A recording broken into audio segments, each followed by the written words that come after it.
Assalamualaikum warahmatullahi wabarakatuh. Kepada adik mahasiswa untuk semester 4G dan F, kali ini saya akan menyampaikan atau membuat video tentang kelanjutan materi kuliah etika bisnis. Jadi kalau kita berbicara materi etika bisnis, maka kita harus tahu sumber daripada sebuah etika. Nah, kali ini saya akan menyampaikan sumber daripada etika. Yang pertama, bahwasanya etika itu ada 3 yang dominan, yang terbesar dalam sumber etika. Yang pertama adalah agama, kemudian yang kedua adalah filosofi, dan yang ketiga adalah budaya. Maka ketiga sumber ini adalah sangat mempengaruhi dalam sebuah etika daripada sebuah kelompok atau sebuah bangsa, yang mana di dalam negara itu bermacam-macam etika yang selalu berbeda. Apa yang mempengaruhi 3 golongan tadi? Nah, yang pertama kita harus tahu dulu, selama ini kita mengenal yaitu agama. Ya, agama itu apa? Yes, agama adalah ini. Nah, kita akan berbicara tentang agama. Banyak yang mendivisikan tentang agama ini. Jadi saya akan secara umum saja tentang agama itu.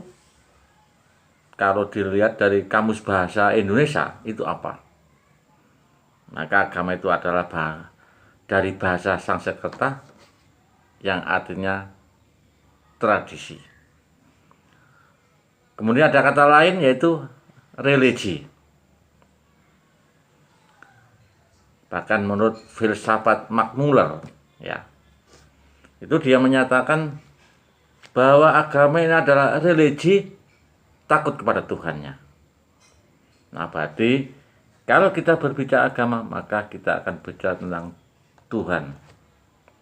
Maka Buya Syakur mendivisikan bahwa agama adalah suatu sistem pengakuan terhadap Tuhannya.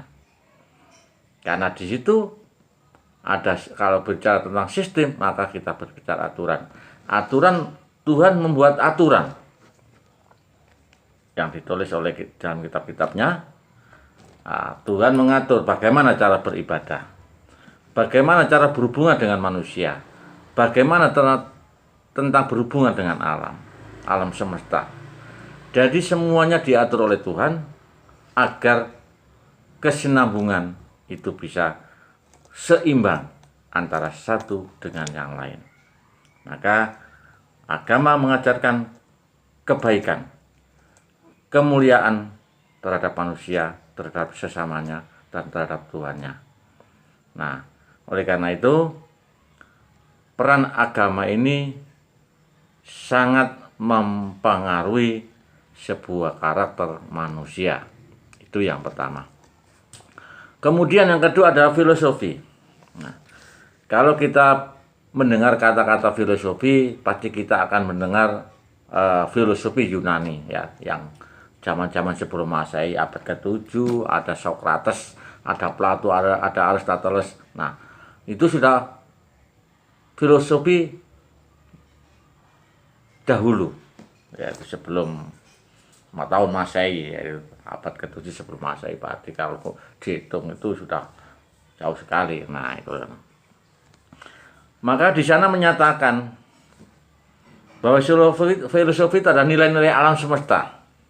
Ya, itu menurut Moya Davis tahun 1993 menyatakan nilai kepercayaan menjadi ideologi, sehingga menurut kita, ya, bangsa kita, filosofi adalah pandangan hidup, way of life, yaitu Pancasila dan Undang-Undang Dasar 45. Nah, ini adalah norma. Jadi norma daripada pandangan bangsa kita tentang filosofi. Nah, filosofi dalam arti yang lain adalah suatu kajian, suatu penelitian ilmu, ya, untuk mencari sebuah hal-hal yang masuk akal dan logika. Contoh, adanya alam semesta. Kenapa adanya manusia? Jadi filosofi ini adalah termasuk kajian ilmu tentang apa yang ada di dalam alam semesta ini, yang dilakukan dengan kajian secara logika dan masuk akal. Nah, kalau di dalam, ya contohnya kita, kenapa air asin itu hujan? Air asin itu, air laut itu adalah asin. Kenapa gunung itu bisa tambah besar? Nah, filosofi ini adalah kajian suatu ilmu yang rasional dan logika dan masuk akal. Nah, apa kaitannya dengan mata kuliah ini? Maka kaitannya adalah sebuah pandangan hidup daripada manusia di negara kita, yaitu Indonesia, way of life. Nah, kemudian adalah budaya. Kalau kita berbicara tentang budaya, maka kita akan tidak bisa lepas daripada sebuah politik, ya, sosial, agama, dan filosofi. Maka budaya ini juga luar biasa. Karena budaya ini ada kultur yang diturunkan dari generasi ke generasi dan tetaplah sebuah karakter manusia itu sendiri.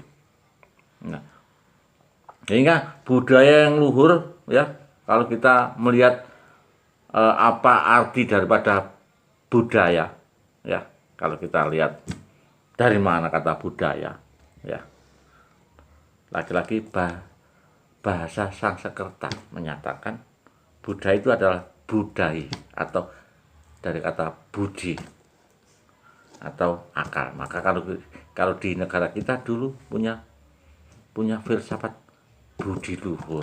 Nah, ini adalah orang yang punya budaya yang bagus, sopan santun, dia mengerti hubungannya dengan manusia, dia lebih rendah apabila yang muda menghormati yang tua menghargai yang muda. Dengan sesama manusia juga diatur dalam budaya. Ini adalah sebuah karakter tadi yang dipengaruhi oleh agama. Nah, apakah budaya bisa berubah?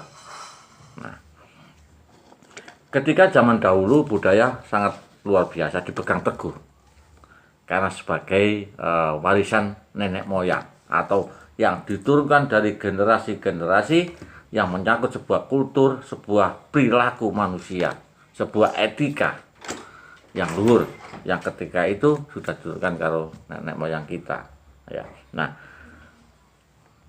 dengan kemajuan sebuah teknologi, karena teknologi ini tidak bisa dibendung, karena teknologi ini kapan pun bisa berubah. Nah, kalau dulu budaya selalu jauh antara satu dengan lain, membutuhkan beberapa bulan untuk berubah. Tapi sekarang tidak. Dengan adanya teknologi, watak dasar manusia itu tidak bisa berubah, tetapi perilakunya bisa berubah. Karena apa? Kalau watak dasar itu karena kita diikat dengan sebuah agama, sehingga agama sangat memegang teguh daripada sebuah keyakinan. Nah, setelah adanya teknologi, maka budaya kita, ya, yang dulu kita sopan, ya, sopan santun, nah sekarang bergeser karena kita menerima informasi dari budaya yang berbeda dengan secara bebas, dan ini sedikit mulai bergeser. Nah, kalau kita tidak membentengi itu, maka budaya kita bisa bergeser karena teknologi. Dan ini secara logika memang luar biasa pengaruhnya. Ketika kita tidak ada agama yang kuat, maka ini lebih cepat. Tapi kalau budaya ini sebuah seni, sebuah kegiatan, maka apabila tidak dibarengi dengan agama, maka ini juga lebih mudah untuk berubah. Nah itu ya, jadi itu yang dapat saya sampaikan. Mudah-mudahan kalau kita kaitkan dan dengan mata kuliah etika bisnis, maka setiap bisnis itu adalah dipengaruhi oleh agama, budaya, filosofi, politik, dan lingkungan. Saya kira itu yang saya sampaikan. Terima kasih. Assalamualaikum warahmatullahi wabarakatuh.